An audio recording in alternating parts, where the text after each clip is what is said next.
Bismillahirrahmanirrahim. Assalamualaikum warahmatullahi wabarakatuh. Hai guys, perkenalkan saya Indri Rizkiana dengan stambuk A23121025.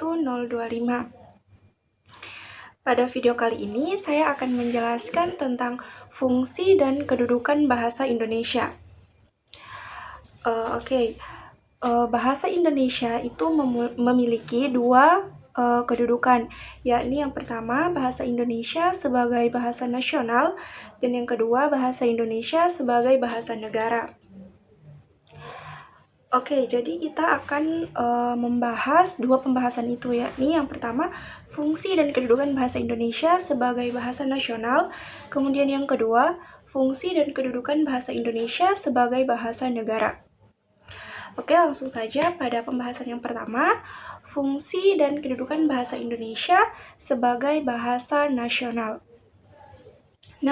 Di dalam kedudukannya sebagai bahasa nasional, bahasa Indonesia itu berfungsi sebagai pertama, lambang kebanggaan nasional. Fungsi bahasa Indonesia sebagai lambang kebanggaan nasional itu mencerminkan nilai-nilai sosial budaya yang mendasari rasa kebanggaan. Seluruh suku bangsa di Indonesia itu harus memiliki rasa kebanggaan berbahasa Indonesia. Atas dasar kebanggaan ini, bahasa Indonesia harus terus kita pelihara dan kita kembangkan.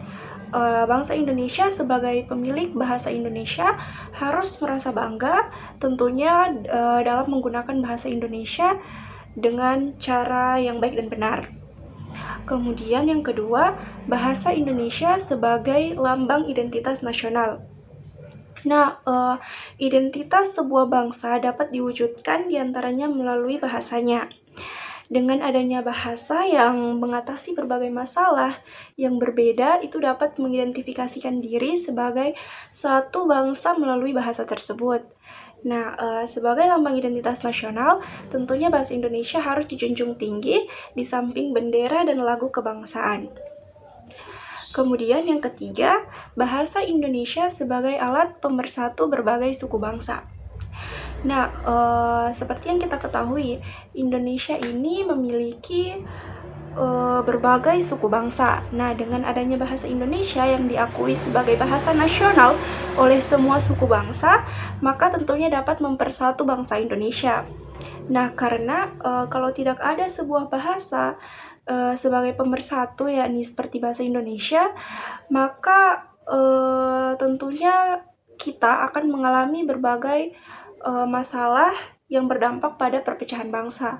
Kemudian yang keempat, bahasa Indonesia sebagai alat perhubungan antar daerah dan antar budaya. Indonesia ini memiliki berbagai suku bangsa dengan budaya dan bahasa yang berbeda. Masalah yang dihadapi dalam hal ini itu adalah komunikasi. Oleh karena itu diperlukan sebuah bahasa yang tepat dan dapat dipakai oleh seluruh masyarakat Indonesia, yakni bahasa Indonesia.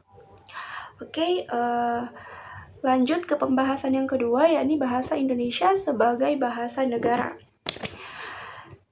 Di dalam kedudukannya sebagai bahasa negara, bahasa Indonesia berfungsi sebagai yang pertama, bahasa Indonesia sebagai bahasa resmi kenegaraan. Sebagai bahasa negara, bahasa Indonesia tentunya dipakai pada upacara, peristiwa, dan kegiatan kenegaraan, baik secara lisan maupun tulisan.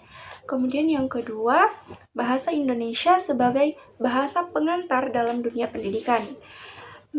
Bahasa Indonesia itu merupakan satu-satunya bahasa yang dapat memenuhi kebutuhan akan bahasa yang seragam dalam pendidikan di Indonesia.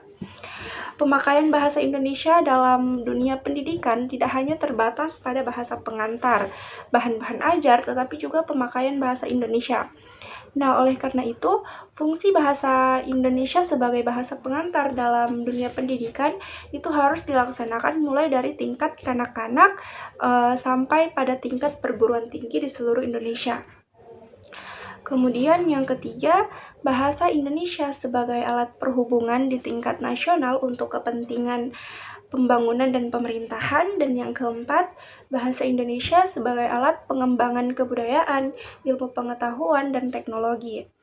Nah, bahasa Indonesia ini kan merupakan satu-satunya bahasa yang memenuhi syarat sebagai alat pengembangan kebudayaan dan ilmu pengetahuan teknologi, karena bahasa Indonesia telah dikembangkan untuk keperluan tersebut, dan bahasa ini dapat dimengerti oleh seluruh masyarakat di Indonesia.